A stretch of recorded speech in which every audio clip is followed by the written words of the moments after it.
Hi everyone, I'm Aiden. And I'm Ella, and we're this year's hosts for the virtual Terry Fox and Tuff Wally Assembly.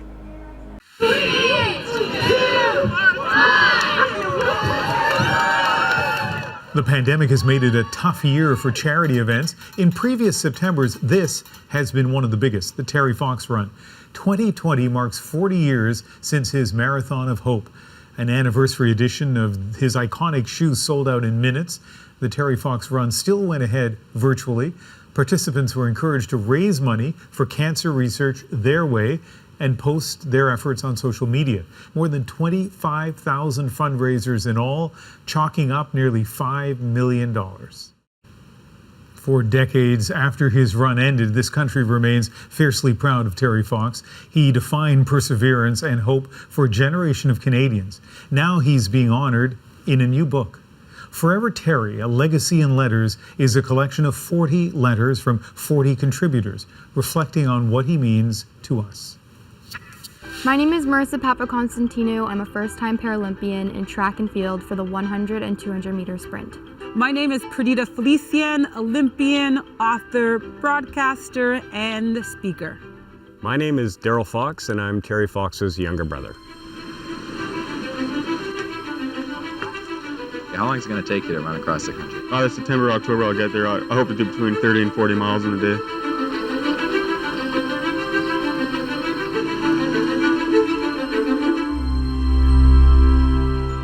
The moment I realized Terry had captured the imagination of Canadians is actually the very first day I arrived, May 31st, 1980. I had witnessed Terry run over 3,000 miles preparing for the Marathon of Hope, and I could see by his commitment and his determination that I felt, even at the age of 17, he was fulfilling a dream. I don't remember a time where Terry Fox was not a part of my memory, part of our fabric as Canadians. I had gone through my year and a half of chemotherapy, the hardest time of my life, when I might have died, but I lived, knowing that these people are still there. There's people in the bed right now. And I decided I would try and help out those people by raising money and maybe being a motivator for them by doing what I'm doing. That's who he is, and he fought the good fight, and he continues to fight the good fight, even though he's no longer with us. Although he had his own struggles and obstacles to overcome, he managed to persevere and get through them regardless of what he faced. Thank you very much.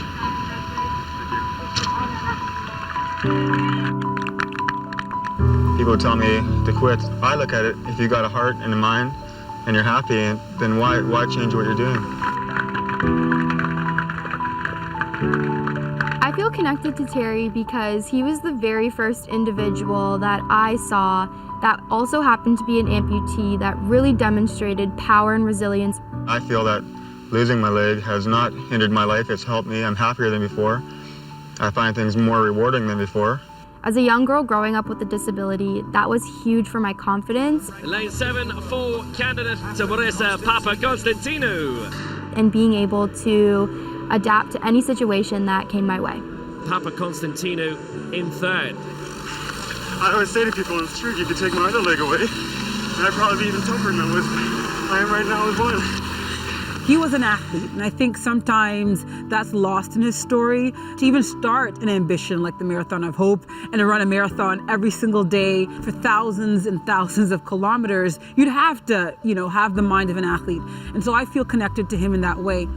The part of Terry that my family and I carry with us every day is that life is short. Do not take it for granted. Terry said that he made a mistake in the 18 years before he was diagnosed with cancer, that he was very self-centered. That cancer awakened him to the concept of giving back and helping others. There are 25 million people who live in Canada. Don't tell me that we can't raise $25 million from the public of Canada. See, I gotta set my goals high, because I believe in miracles, and I have to. Thank you. What I learned from Terry was that disability did not mean inability. And just because I had a different challenge growing up than my peers did not mean that I wasn't able to achieve anything I set my mind to. What I learned from Terry was anything is possible if you try, which were Terry's actual words. He said before he started the Marathon of Hope, I want to try the impossible to show that it can be done. And that's exactly what Terry did, in my mind, in 1980. He proved to us all that the limitations we have are self-imposed, and we can do anything if we set our mind and heart towards a goal. I'm stubborn and competitive. I'm not a quitter. I don't like to lose. I don't like people feeling sorry for me. I don't like pity. And I wanted to show these other people what I could do. You know, sometimes we think that we have to be, a millionaire or a politician to make change, to make things happen. But here was Terry Fox, an ordinary Canadian kid who said that I'm not going to wait for somebody else to tackle cancer. I'm going to fight it myself. And Terry did what was in his power to do. He ran, and he ran every day until he couldn't. I've said to people before that I'm going to do my very best to make it. I'm not going to give up, and that's true. But I might not make it. And if I don't make it, the Marathon of Hope better continue. It's got to go without me.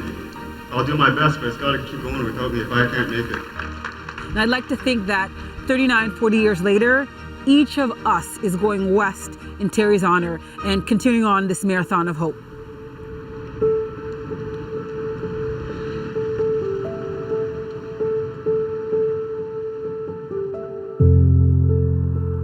I believe Terry Fox's legacy is resilience and power, and it's been able to carry on with Canadians all throughout Canada.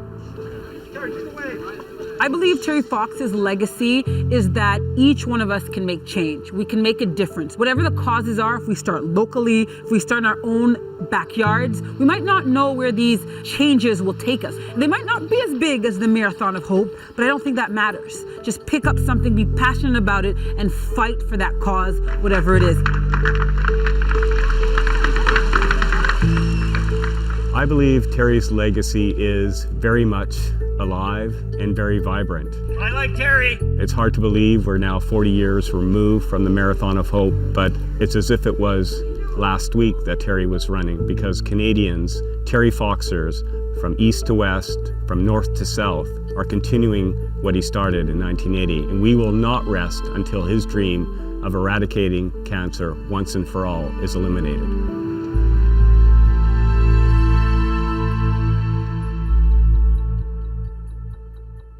The thing I remember most about Terry Fox is his empathy and compassion for other people.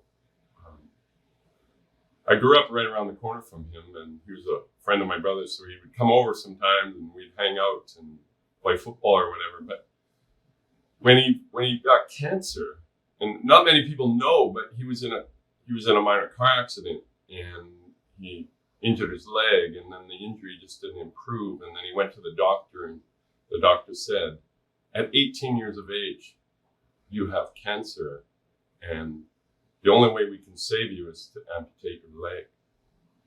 Now, Terry Fox was an athletic guy. He wasn't a super athlete, but he loved to compete. And despite having his leg amputated, he had a dream. And that dream was spawned when he was in the hospital getting his leg amputated. And he saw all these kids that had terminal cancer, and they were never going to leave that hospital again. And he was really moved by that, and he was touched by that. And he came up with a plan. He wanted to run across Canada to help raise money for kids like that. So I'm so impressed. Even after all these years, I am so impressed by that guy, and that he became a Canadian hero, not because he wanted to be a hero, but just because he wanted to make a difference. This will be the order of when each grade goes for their Terry Fox run this year. We'll start with the grade 8s at 8:50, grade 9s at 9:05, and then we'll go grade 12s at 9:20, grade 10s at 9:35, and grade 11s at 9:50. So each grade will start at the blacktop, and they will go left out of the school onto the sidewalk and do a loop 1 run. Once you go through the Enchanted Forest, you're going to take a right and you're going to do a reverse loop 2, and you go along 88th, down the street, and back to the blacktop. Typically, each year from the money raised, half of it comes from our classes and the other half of it will come from Tuff Wally. Walnut Grove is one of the top fundraising schools in the province, and we want to continue to be at the top of that chain to represent Dub G. So if you go to the Terry Fox Foundation website, you can make a donation, and you can also set up your own page for other people to donate on. Teacher challenges start by setting a goal for fundraising in their Block A classes. Examples in the past have been teachers dyeing their hair, eating crickets, or even going in the dunk tank. If this goal has been met, then these teachers must participate. This is the first time since 2019 that we've had a Tuff Wally as a school, so many people may not know what exactly it is. Tuff Wally is an obstacle course that involves running, teamwork, and lots of mud. And it's the only time within our school year where the whole community comes together to partake in this event.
If Tuff Wally sounds like something you want to do, get a team of 5 together. Pick your costumes, register, and start fundraising. Be creative with your costumes. The team with the best costume will receive a prize, and here we got the Average Joes and the Breakfast Club that have happened in the past couple of years. Personally, I want to see some Adam Sandler or maybe even some Family Guy or something like that, so let's get to it. To register for Tuff Wally, your team must fill out 2 waivers, one online and one on paper. To access the online waiver, you'll go to tuffwally.com. That's our website, and that's where you'll find all the information on the event. To register your team, go to the Team Registration tab, and then hit the Team Registration button. It'll take you to the online Google form, where you and your teammates' names will be filled out so we know who's on your team. The second waiver is filled out on paper. It is a consent form for competing in Tuff Wally and is mandatory from each team who wants to participate. These waivers can be found on the Tuff Wally website. Unfortunately, every year we've got way too many Gators wanting to participate, but don't worry, there's going to be lots of other things that you guys can do. There will be lots of opportunities to watch your friends run the course, carnival games, concession where you guys can buy mud buckets, snacks, water balloons, color bombs, and anything you guys want to throw at the runners. The carnival this year will have a wipeout bouncy castle, 9 square in the air, face painting, and a dunk tank where you can dunk all your favorite teachers. And this year's concession will have hot dogs, candy, chocolate, and pop. Ella and Aiden, signing off. Peace out, Walnut Grove.